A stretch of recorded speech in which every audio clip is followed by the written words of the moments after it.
I adjusted my simple navy blue maintenance uniform as I mopped the marble lobby of the Morrison Building, one of the most prestigious office towers in downtown Chicago.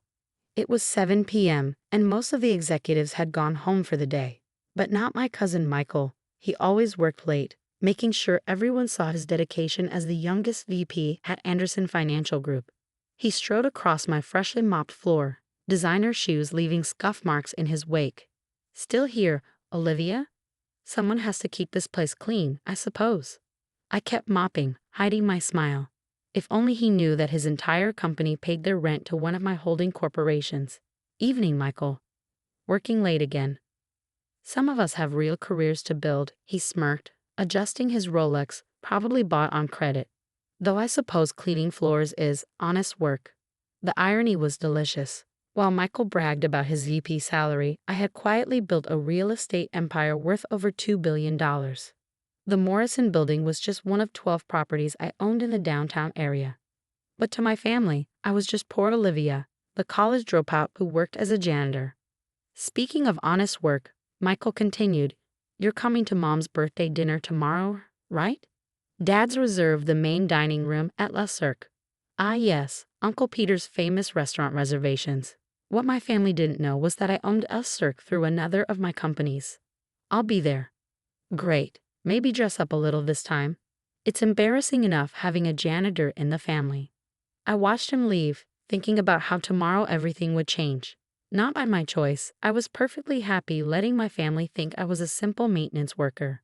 But Anderson Financial Group, where Michael and half my cousins worked, was about to lose their lease. The whole company would be evicted unless they could negotiate with the building's mysterious owner. A owner who, until tomorrow's meeting, they knew only as O. Kingston, the reclusive real estate mogul who'd been buying up premium properties across Chicago. My phone buzzed. A message from my chief financial officer. "Kingston Holdings board meeting confirmed for 9 a.m. Anderson Financial representatives will be there to beg for lease renewal."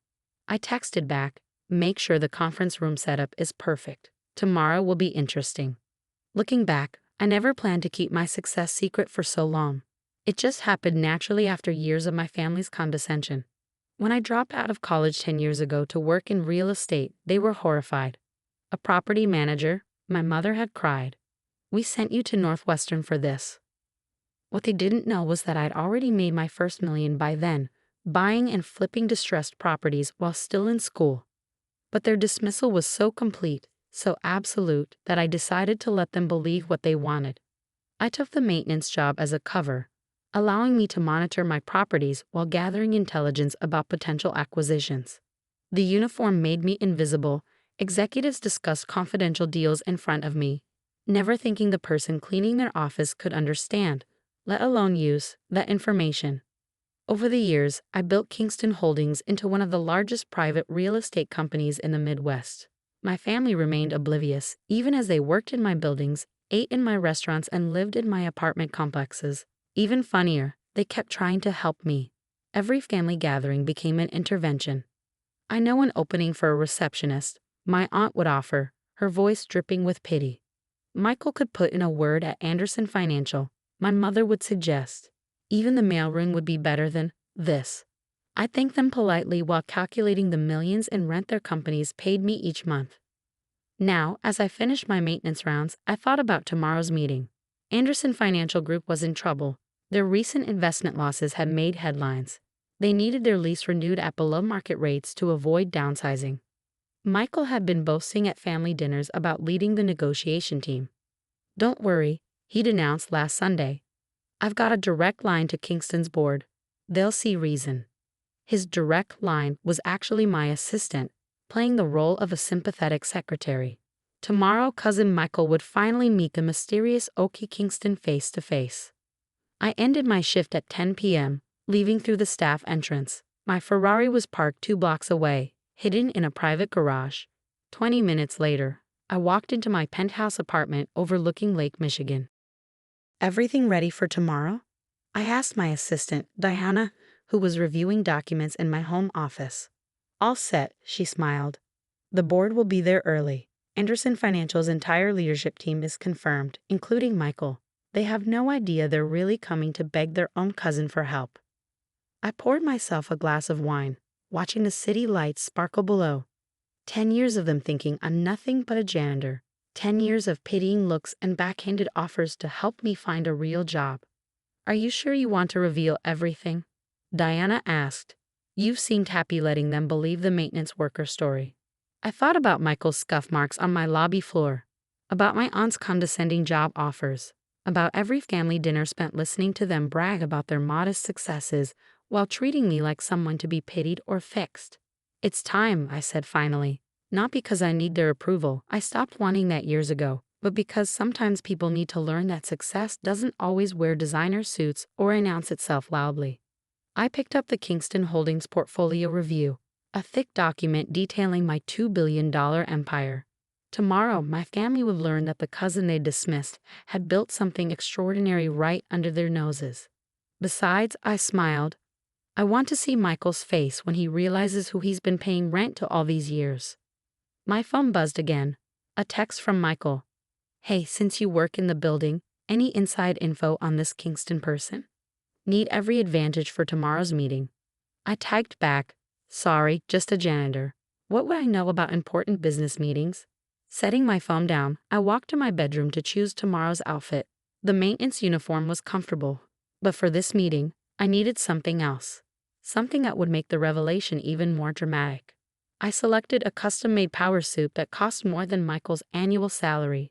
Tomorrow, Kingston would finally have a face. And what a shock it would be when my family realized that the person they'd been mocking all these years was actually one of the most powerful property owners in Chicago. The next morning, I arrived at the Morrison Building through my private entrance, taking the executive elevator to the top floor. My board members, the few people who knew my true identity, were already gathering in the conference room.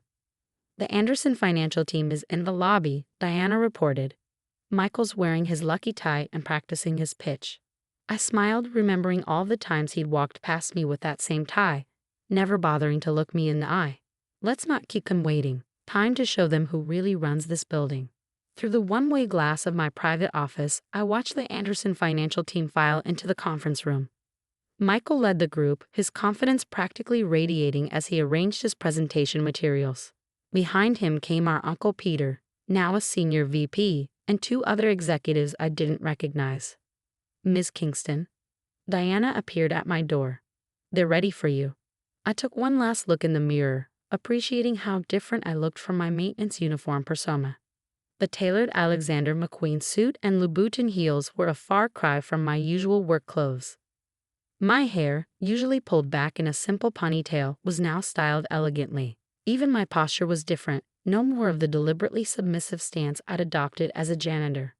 Let's give them a few more minutes, I smiled, watching Michael check his Rolex repeatedly. Sometimes a little anticipation is good for the soul. After exactly 7 minutes, long enough for Michael's confident smile to start wavering, I nodded to Diana. Time to meet the family, properly. I entered the conference room through the private door, enjoying the immediate shift in energy. Michael stood quickly, extending his hand. Miss Kingston, thank you for meeting with us. I'm Michael Anderson, VP of. His voice died as recognition slowly dawned. He stood frozen, hands still outstretched, mouth working silently. Olivia? Uncle Peter's voice was barely a whisper. I took my seat at the head of the table, enjoying their shocked expressions. Good morning, gentlemen. Shall we discuss your lease situation?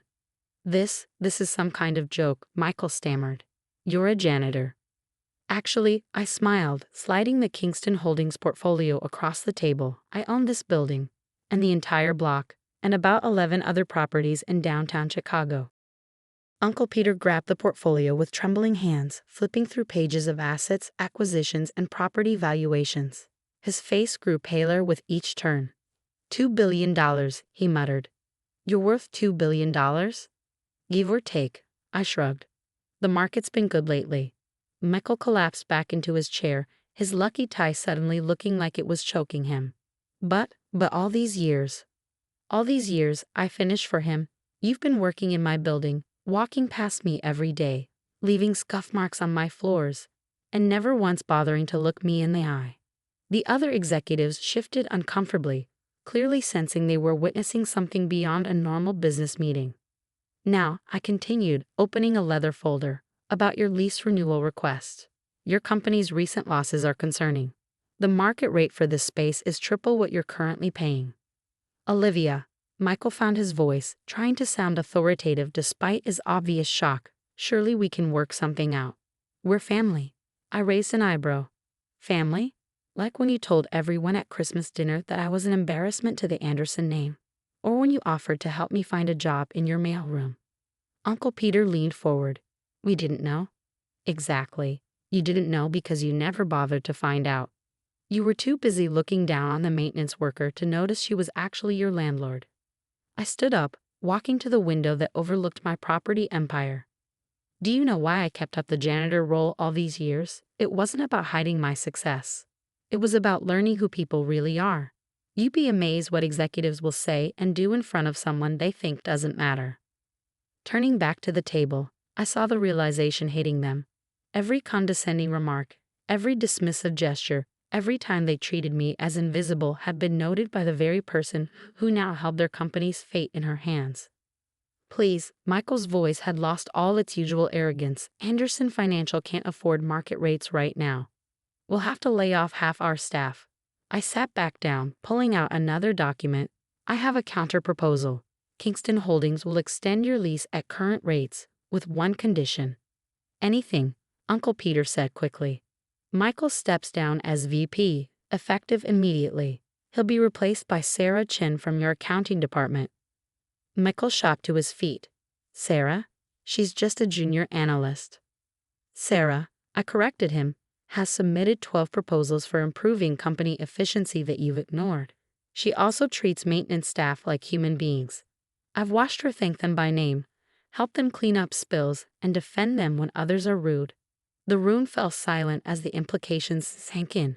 All those years of watching, listening, learning while I cleaned their offices, I'd seen everything. You can't do this, Michael whispered. Actually, I can. As your landlord, major shareholder, and the person who's about to save your company from bankruptcy.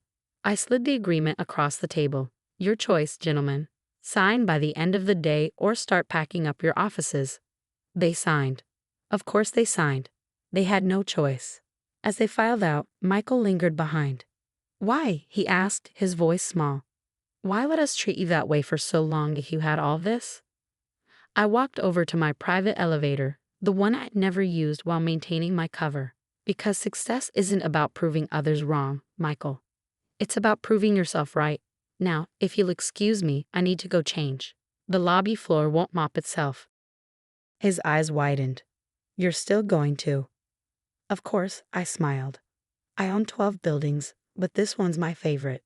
Someone needs to make sure it's properly maintained, even if that someone is a billionaire in a janitor's uniform. The story spread quickly through the family. By dinner time, my phone was flooded with messages from relatives who'd suddenly remembered how much they'd always believed in me.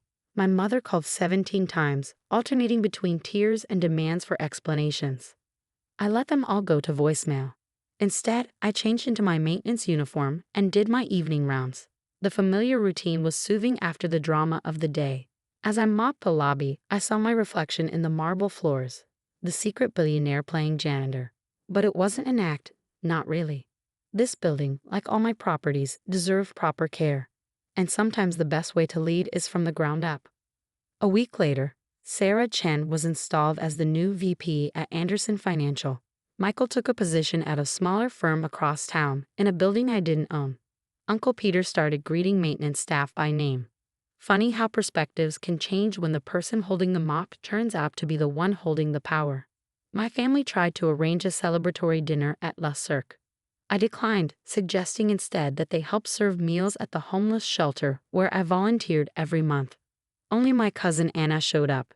She was the only one who'd ever treated me kindly during my janitor years. Now she helps me manage my properties, proving that character matters more than status. These days, I still do maintenance rounds twice a week, not because I have to, but because it reminds me of an important truth. Real success isn't about titles or corner offices. It's about building something meaningful, treating people with dignity, and remembering that sometimes the most powerful person in the room is the one nobody notices. Last month, a young woman joined our maintenance staff. I watched other executives walk past her, eyes averted, just as they used to ignore me. But I saw something in her, a spark, a quiet determination. So I gave her what no one except my grandfather had given me, a chance. She's now learning property management, shadowing Anna between her cleaning shifts. She doesn't know that her mentor is actually the owner of the building. But someday, when she's ready, I'll tell her my story. After all, sometimes the best way to clean up the world is from the bottom up, one floor at a time.